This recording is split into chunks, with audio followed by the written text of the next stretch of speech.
In 2018, I woke up to a slew of calls and texts about my dad suffering a stroke. Living in Sydney, Australia, while my family lives in California, USA, the time zone difference meant that I was hours late in finding out about it. I still remember the panic that gripped me in these few moments as I called my stepmom to ask what happened. Thankfully, he was still alive, but in the ICU and couldn't speak or use his limbs properly. But they had no idea what was wrong with him. The next thing I knew, my husband Jason had booked me a flight home.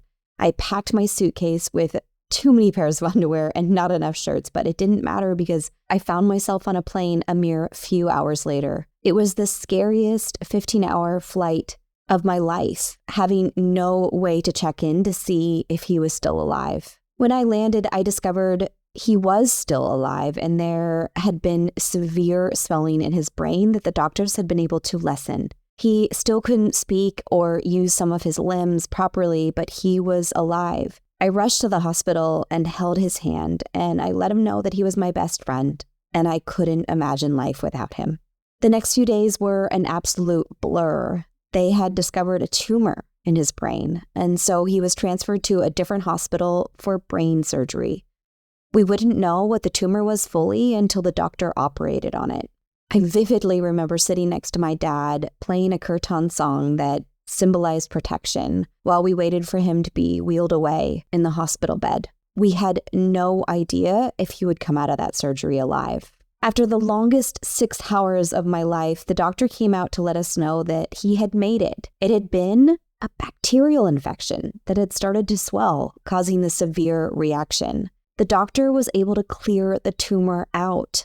And even though my dad's road to recovery was extremely long after this, it was ultimately considered an outcome we could have only dreamed of. I returned home to Sydney a week later, but the nightmares continued. Every morning I would wake up so fearful yet desperate to reach for my phone to make sure that everyone was okay back home. For months I had anxiety and depression, unable to handle the pressure of knowing I might lose a parent or someone else important to me. My health was out of whack and I just felt awful every day. So I started searching for a therapist. But I didn't just want any therapist. First, I looked locally because I wanted to do the sessions in person. Second, I started honing in on their specialty, therapists who specialized in anxiety and trauma. Because I didn't want to go to just any therapist. I wanted to go to a therapist that understood what I was going through, that could help me and the exact issues that I was facing. And that, my friend, is exactly what I'm talking about when it comes to niche podcasting. It's the act of going from generic to specific, where you become everything to someone rather than something to everyone. More and more podcasters are understanding how important a niche is for podcasts, and it's time you do the same. Whether you have an existing podcast or haven't launched yet, it's always the right time to niche your podcast. Thank you for joining me today. I'm Jamie Kennedy, executive podcast producer at Brave Moon Podcasts. We've produced podcasts for Virgin Active Health Clubs, Functional Training Institute, well-being coaches and speakers, and many more. I'm including all of the insider secrets I've learned along the way being a podcast producer for some of the top health and fitness brands on the charts today. So whether you're a small business owner, health and fitness professional, or a wellness enthusiast looking to boost your brand through podcasting, this podcast is for you. For a comprehensive list of the equipment and software my clients use, head to my website and grab my free Start a Podcast guide.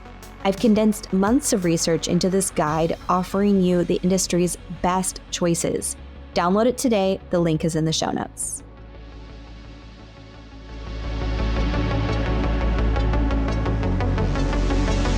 The world of podcasting is vast and diverse, with about 4 million shows that cover almost every topic imaginable. To stand out in this crowded landscape, finding your niche is not just a suggestion, it's a necessity.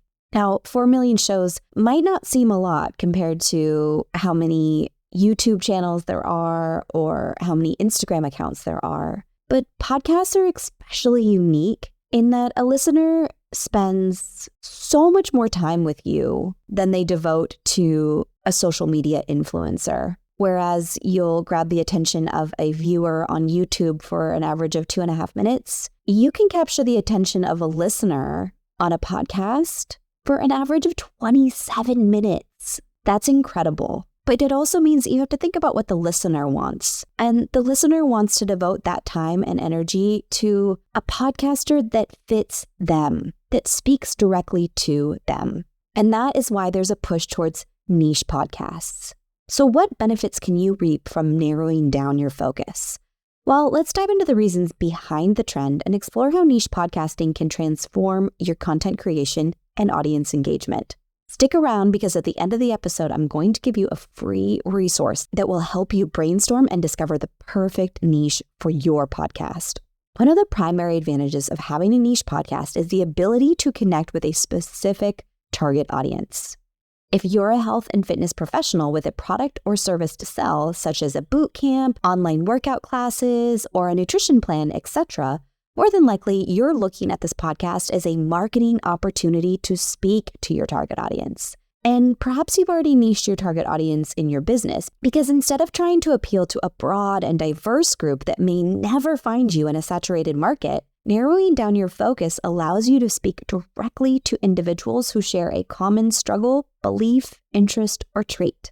This targeted approach increases the likelihood that your content will resonate with listeners on a deeper level. And when people find a podcast that speaks specifically to them, they are more likely to become loyal subscribers and engage with your content consistently. A niche podcast also helps you reduce the competition because the podcasting landscape is competitive and generic topics often face fierce competition for listeners' attention. By carving out a niche for your podcast, you can significantly reduce competition in your specific area of interest. This not only increases your chances of being discovered, but also positions your podcast as the go-to source for expertise in that particular niche. As a result, you'll find it easier to establish yourself as a thought leader or influencer within your chosen domain. Speaking of which, niche podcasts also allow you to showcase your expertise and passion for a particular subject. As you consistently produce high-quality content within your niche, you naturally build authority and credibility amongst your audience. Listeners are more likely to trust and value the insights of a podcast host who demonstrates in-depth knowledge of a specific topic. This trust can extend beyond your podcast, influencing your audience to seek your expertise in other forms, such as a paid product or service you offer. And speaking of money, niche podcasts open up unique opportunities for monetization. When you have a dedicated and engaged audience interested in a specific topic, advertisers and sponsors targeting that niche are more likely to partner with you. Advertisers appreciate the targeted reach that niche podcasts provide, making it an attractive platform for promoting products or services. Additionally, listeners of niche podcasts are often more invested in the content, increasing the effectiveness of sponsored messages.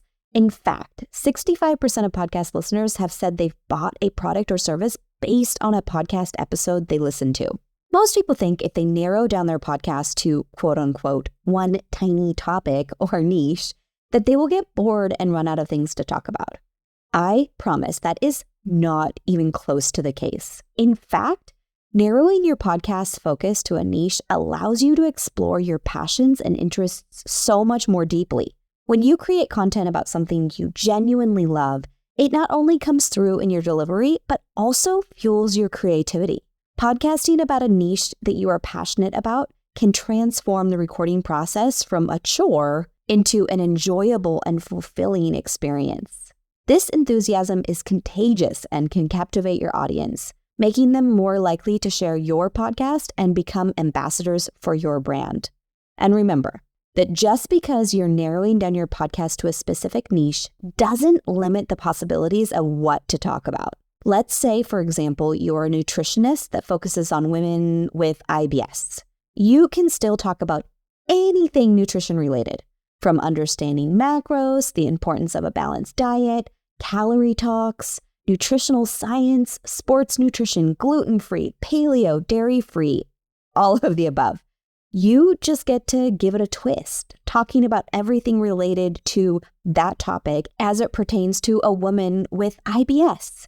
Essentially, teach them everything you know about a topic, but cater it to the struggles and how to overcome their exact pain points within that topic. I don't know about you, but I would so much rather listen to a nutritionist who understands exactly what my body is going through than a nutritionist that's just trying to speak to every single topic in general. I don't want to hear about what a nutritionist thinks about a macros diet for men. I want to hear what they have to say about me as a woman with IBS symptoms. When you speak to a target audience specifically, as if you know them, as if you hear and see them, their loyalty toward you will grow immensely. And building a sustainable podcast requires a dedicated and engaged audience over the long term. Niche podcasts have a better chance of achieving this sustainability because they cater to a specific group of people with shared interests. While broad topics may experience a surge in popularity initially, they often struggle to maintain consistent growth and audience retention. A niche podcast, on the other hand, can cultivate a loyal fan base that continues to grow steadily over time. This fan base quickly becomes a community. In fact, a niche podcast encourages stronger community engagement. Listeners who share a common interest are more likely to participate in discussions, provide feedback, and become active members of their podcast community. This interaction not only enhances the overall listening experience, but also provides valuable insights into your audience's preferences. Understanding your audience on a deeper level allows you to tailor your content to meet their specific needs, creating a mutually beneficial relationship. Here's my 5 hacks for you when looking to carve out your niche. Hack number 1. When creating your niche, start with figuring out what your target audience's biggest struggles are. What keeps them up at night? What stresses do they experience daily, weekly, monthly? Hone in on the biggest one and let that be your guide in coming up with your niche. For example, if you're a yoga instructor whose target audience is busy moms with a 9-to-5, your podcast niche could easily become meditation for busy moms or mindfulness lessons for busy moms. Hack number 2. Bring in experts or influencers within your chosen niche for interviews or collaborative episodes. Think outside the box. If your podcast is mindfulness lessons for busy moms, like I just mentioned, consider bringing on a nutritionist who specializes in helping moms with meal plans and talk about mindful eating. How good would that be? Or a psychologist who specializes in stress and talks about ways to reduce stress daily. I could use that. Bringing on these guests will not only add credibility to your podcast, but also will expose your podcast to a wider audience. In fact, I just heard a stat the other day. Something like 65% of podcast listeners find a new podcast to listen to through podcasts that they listen to. Meaning guest experts get brought on, talk about their own podcast, and then podcast listeners follow them to find them on their podcast as well. Pretty cool.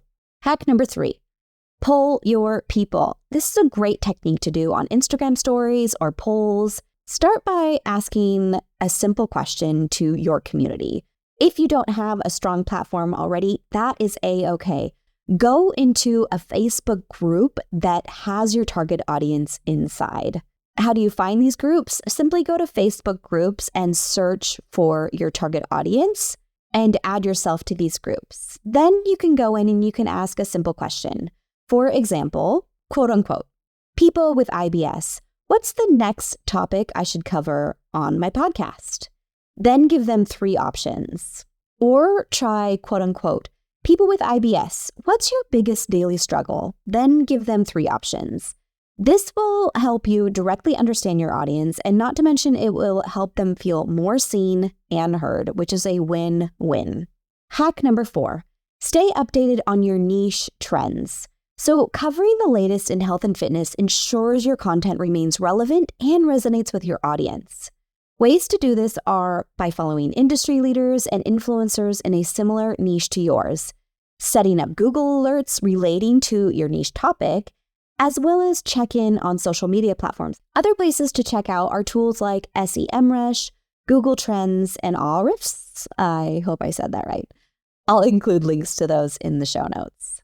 Don't forget that talking about those trends will get you ranked higher in listening apps searches. So for example, if there's a niche trend, wearable fitness technology is exploding right now, right? So that becomes a niche trend.